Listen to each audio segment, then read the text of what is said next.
नसीरुद्दीन शाह चर्चित एक्टर हैं। उनकी एक्टिंग की जितनी चर्चा होती है उससे कम बात उनके बयानों की वजह से शुरू होने वाले विवादों की नहीं होती। नसीरुद्दीन शाह अभी एक नए विवाद को लेकर चर्चा में है। उन्होंने मुंबई यूनिवर्सिटी पर गंभीर आरोप लगाए हैं। नसीरुद्दीन शाह का आरोप है कि यूनिवर्सिटी ने उन्हें एक कार्यक्रम में बुलाया था, लेकिन आखिरी समय पर बिना कोई वजह बताए उन्हें आने से मना कर दिया। ये कार्यक्रम मुंबई यूनिवर्सिटी के उर्दू विभाग ने आयोजित किया था, जहां उन्हें छात्रों से बातचीत करनी थी। नसीरुद्दीन शाह के मुताबिक यह अनुभव अपमानजनक और निराशाजनक है। नसीरुद्दीन शाह का यह भी आरोप है कि यूनिवर्सिटी ने कार्यक्रम में मौजूद लोगों से कहा कि उन्होंने खुद कार्यक्रम में आने से मना कर दिया था। उन्होंने कहा कि यूनिवर्सिटी ने सच बताने की हिम्मत नहीं की और कथित तौर पर यह कहा गया कि वो देश के खिलाफ बयान देते हैं। नसीरुद्दीन शाह ने चुनौती दी कि उनका कोई ऐसा बयान दिखाया जाए जिसमें उन्होंने देश को बुरा कहा हो। नसीरुद्दीन शाह ने आरोप लगाया कि वो सरकार के कई कामों की पहले भी आलोचना करते रहे हैं और आगे भी करते रहेंगे। उन्होंने कहा, मैंने कभी खुद को विश्व गुरु कहने वालों की तारीफ नहीं की। मैं उनके काम करने के तरीके से सहमत नहीं हूं। मुझे उनका खुद को बड़ा दिखाना पसंद नहीं। पिछले 10 सालों में उनका एक भी काम मुझे प्रभावित नहीं कर पाया।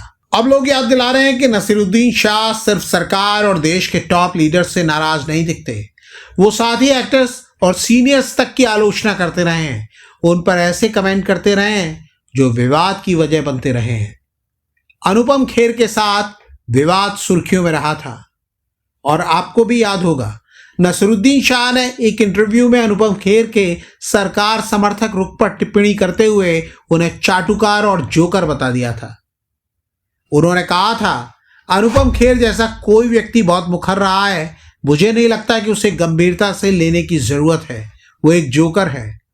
एनएफडी और एफटीआईआई से उसके जितने भी समकालीन हैं उसके चाटुकार स्वभाव को प्रमाणित कर सकते हैं। ये उसके खून में है, वो इसमें अपनी भी मदद नहीं कर सकता।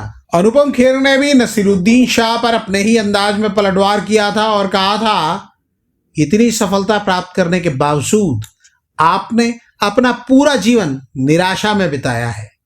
अगर आप दिलीप कुमार, अमिताभ बच्चन, राजेश खन्ना, शाहरुख खान और विराट कोहली की आलोचना कर सकते हैं तो मुझे यकीन है कि मैं बहुत अच्छी कंपनी में हूं।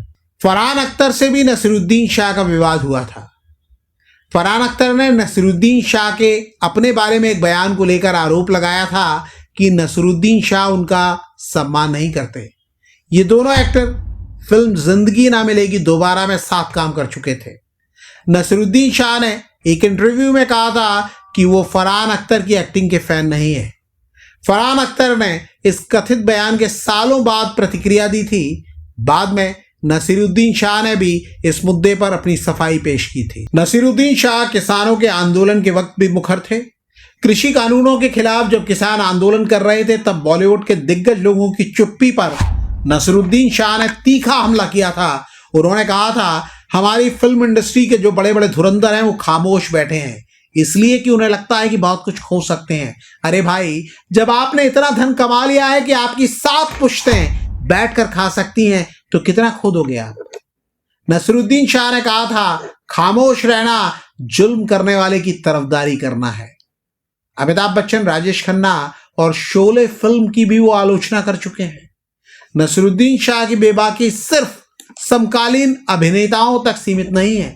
उन्होंने बॉलीवुड के 2 सबसे बड़े सुपरस्टार्स राजेश खन्ना और अमिताभ बच्चन पर भी तीखी टिप्पणी की थी। साल 2016 में हिंदुस्तान टाइम्स को दिए एक इंटरव्यू में नसीरुद्दीन शाह ने राजेश खन्ना को घटिया एक्टर कह दिया था। नसीरुद्दीन शाह ने कहा, वास्तव में 1970 के दशक में हिंदी फिल्मों में औसत दर्जे का दौर आया, तभी राजेश खन्ना ने इंडस्ट्री में एंट्री ली। उनकी सारी सफलता के बावजूद मुझे लगता है कि काका यानी राजेश खन्ना एक बहुत ही सीमित प्रतिभा के एक्टर थे, लेकिन सच्चाई यह है कि वास्तव में वो एक घटिया एक्टर थे। नसीरुद्दीन शाह ने राजेश खन्ना के इंडस्ट्री पर प्रभाव पर भी कमेंट किया और कहा कि वो चौकन्ने शख्स नहीं थे और सिर्फ उनका एक ही फंडा था कि उन्हें इंडस्ट्री में राज करना है। नसीरुद्दीन शाह के इन कमेंट्स से काका के फैंस उनका परिवार काफ़ी नाराज़ हुआ था, लेकिन नसीरुद्दीन शाह कभी अपने बयान से पीछे नहीं हटे। अमिताभ बच्चन पर भी नसीरुद्दीन शाह ने तीखी टिप्पणी की थी। साल 2010 में न्यूज़ एक्स को दिए एक इंटरव्यू में अमिताभ बच्चन की फिल्मों को लेकर नसीरुद्दीन शाह ने कहा था उन्होंने कोई महान फिल्म नहीं बनाई। 1975 की ब्लॉकबस्टर फिल्म शोले, जिसे अमिताभ बच्चन की सबसे कामयाब फिल्मों में गिना जाता है, उसका जिक्र किए जाने पर नसीरुद्दीन शाह ने कहा था शोले महान फिल्म नहीं है, ये मनोरंजक जरूर है लेकिन महान नहीं है। नसीरुद्दीन शाह के इस बयान पर भी खूब विवाद हुआ था। नसीरुद्दीन शाह के मुताबिक उन्होंने शोले के लेखक जावेद अख्तर से कहा था कि फिल्म का हर सीन किसी और सीन की नकल है। तब जावेद अख्तर ने उनसे कहा था कुछ मौलिक तब कहा जा सकता है जब आप उसके सोर्स का पता नहीं लगा सकते। नसीरुद्दीन शाह का करियर उनकी बेहतरीन अदाकारी और उनकी बेबाकी का मिला जुला रूप रहा है। एक्टिंग से उन्हें जितनी तारीफ और अवार्ड मिले हैं, बेबाकी के कारण उनका नाम उतने ही विवादों में जुड़ा है। उनके ताज़ा विवाद को लेकर अगर आप कुछ कहना चाहते हैं तो कमेंट करके हमें बता सकते हैं।